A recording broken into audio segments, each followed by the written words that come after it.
E aí pessoal do segundo ano, tudo bom? Vamos para mais uma aula de física no segundo ano sobre o estudo dos gases. O professor está com saudade, mas temos que continuar nossos estudos. Bom, aqui fala o seguinte: entender o comportamento dos gases quando aprisionados servirá para a compreensão de muitas situações do nosso cotidiano. Além disso, servirá de fundamento para entender o funcionamento das máquinas térmicas. Então a gente vai verificar aqui que o estudo dos aprisionados servirá também para nossos estudos, certo? Continuando. As equações que utilizamos para estudar o comportamento dos gases nunca fornecem valores exatos. Na tentativa de nos aproximarmos mais do valor exato, estabelecemos condições ou características de operação de um gás. Assim, dizemos que um gás ideal para a aplicação das equações é aquele que possui algumas características. Então, vamos para algumas características do gás ideal. Primeira, possuir baixa densidade. Segunda, encontrar-se acima da temperatura crítica. Terceira, ter moléculas que se movem desordenadamente, distante uma da outra. 4. Possuir moléculas que colidem eventualmente uma com as outras e com as paredes do recipiente, sendo essa colisão perfeitamente elástica. Aqui vem sobre o estudo do Boiler e de Mariotti. Então, nós aqui temos que Boiler aprisionou um gás no tubo U. Então, temos aqui um tubo U, certo?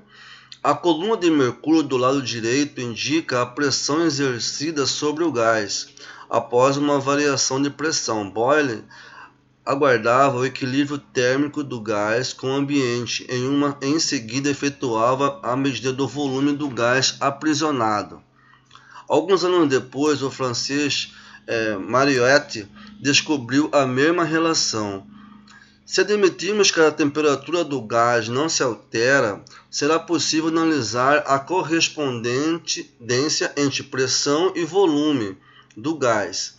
De fato, da temperatura ser constante, essa transformação é denominada isotérmica. Então, temos aqui a nossa primeira transformação, que ela é chamada isotérmica.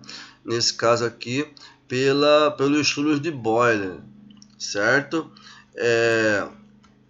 Nesse caso aqui, então, vemos aqui a relação inversamente proporcional de pressão por volume. Vocês podem ter um exemplo mais prático disso, é quando você pega uma injeção vazia, certo? Você fecha com o dedo a injeção, né, a tampa da injeção lá onde sai, e você aperta. Então, se você apertar a injeção vazia, certo, obstruindo a saída de ar, você vai perceber que a pressão, quanto mais você aperta, certo, o volume ela vai diminuindo. Então, nesse caso aqui, ó, se a pressão aumenta, o volume o que? Diminui. Então, isso aqui é chamado de denominada aqui isotérmica. Pelo gráfico também nós vemos aqui, ó, quanto a pressão ela vai aumentando, certo? E o volume ele vai o que? Diminuindo. E aqui ele fala também em relação a temperatura, ela fica o que? Nesse caso constante, né?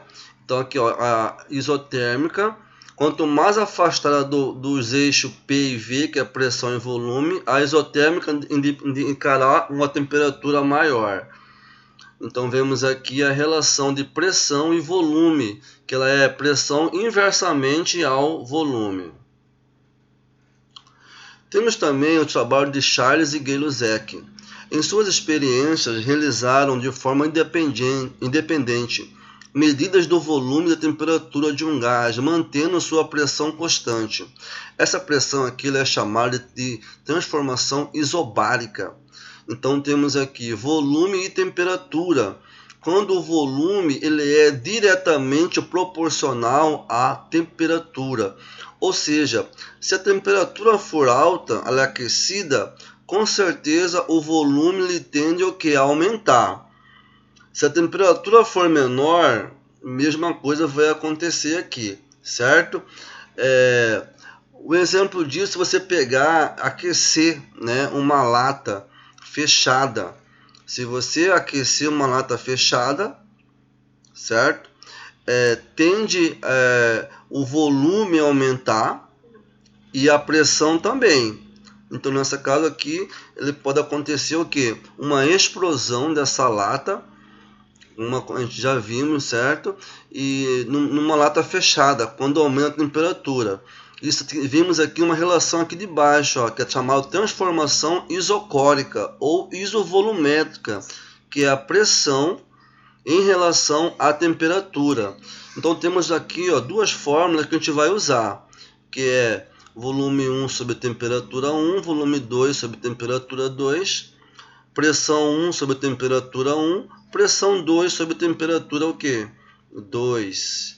Então vemos aqui, vamos fazer um experimento, ó. Enche uma bexiga com um pouco de ar e prenda nela um peso suficiente para mantê-la dentro da água.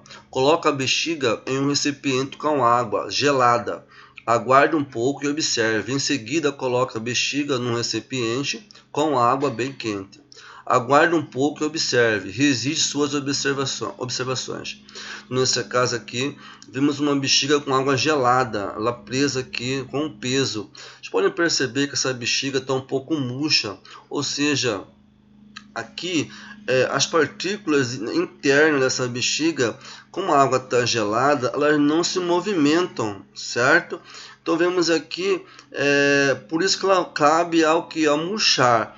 Ao contrário, quando ela jogada nessa água quente, aumentando a temperatura, tende a haver mais movimento dentro dessa partícula, uma pressão aqui. Então a pressão vai o quê? Aumentar. Então nesse caso aqui, ó, quando a água é gelada, aqui a temperatura diminui, a pressão também diminui. Nesse caso aqui, quando a água é quente, a pressão se movimenta, as partículas se movimentam mais, tende a pressão a aumentar e a bexiga também tende a inchar mais. Então vemos aqui uma experiência bastante interessante, né? Se vocês quiserem fazer em casa, é só tomar cuidado em relação à água gelada e à água quente, para vocês observar como acontece em relação ao volume e temperatura. Temos aqui as fórmulas que a gente vai trabalhar com ela, que é a primeira fórmula da isotérmica, que é a lei de Boiler, pressão pelo inverso do volume, pressão 1, volume 1, igual a pressão 2, volume 2. Temos a isocórica, certo? Que é também de Gay-Lussac, certo? Então, nesse caso aqui, temos aqui e de Charles, né? Que é a pressão sobre temperatura, pressão 2 sobre temperatura, volume 1 sobre temperatura 1 e volume 2 sobre temperatura 2. Temos agora também uma fórmula que a gente vai trabalhar com ela, que é a lei geral dos gases, que é a pressão 1 sobre volume 1, dividido por temperatura 1, pressão 2 sobre vezes volume 2, dividido por temperatura 2. Então temos aqui a lei geral dos gases, que ela é a junção da equação de Boiler, Gay-Lussac, Mariotti. Então temos aqui então a equação que envolve essas fórmulas aí, certo? Temos também aqui a equação que é chamada de Clapeyron, que é pressão vezes volume sobre temperatura igual a N vezes R. O que seria N? É número de mols da molécula. E R é a constante para todos os gases. Nesse caso aqui, certo? Multiplicação cruzado, essa é a forma de Clapeyron. A constante aqui dos gases é 1,38 aproximadamente, né? Que é Joule por mol vezes K. Esse K aqui é de Kelvin, gente. Então, para nós resolvermos os exercícios em relação aos gases, sempre ele é dado em Kelvin. Vamos ver aí com um exemplo, vamos resolver logo em seguida. Olha só, um pneu de um automóvel foi regulado de forma a manter uma pressão interna de 21 libras por força por polegada quadrada, a uma temperatura de 14 graus Celsius. Durante o movimento do automóvel, no entanto, a temperatura do pneu elevou-se a 55 graus Celsius. Determine a pressão interna correspondente em libras força por polegada quadrada, desprezando a variação no volume do pneu. Então temos aqui uma transformação isocórica, certo? Primeira coisa que temos que transformar a temperatura em Kelvin. Me transformar uma temperatura em Kelvin, eu tenho que somar por 273 a temperatura Celsius e vou ter a resposta em Kelvin, certo? A primeira temperatura 287 Kelvin e a segunda 328 Kelvin.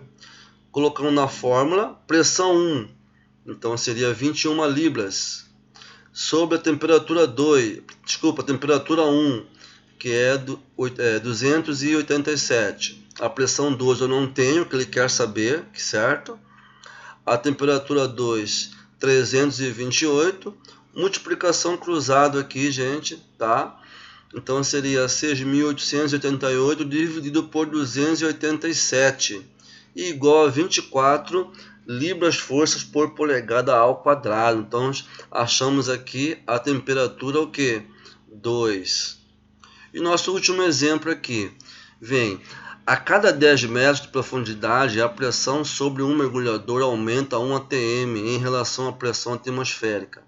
Sabendo-se disso, qual seria o volume de 1 litro de ar? Então o volume aqui é dado em litro, certo? Esperado por um mergulhador ao nível do mar quando ele estivesse a 30 metros de profundidade. Então nesse caso aqui nós temos a pressão e o volume. Eu vou usar a fórmula, pessoal, conforme os dados do exercício. O exercício aqui, ele me forneceu a pressão e o volume. Então, nesse caso aqui, eu vou usar a transformação, isoterma.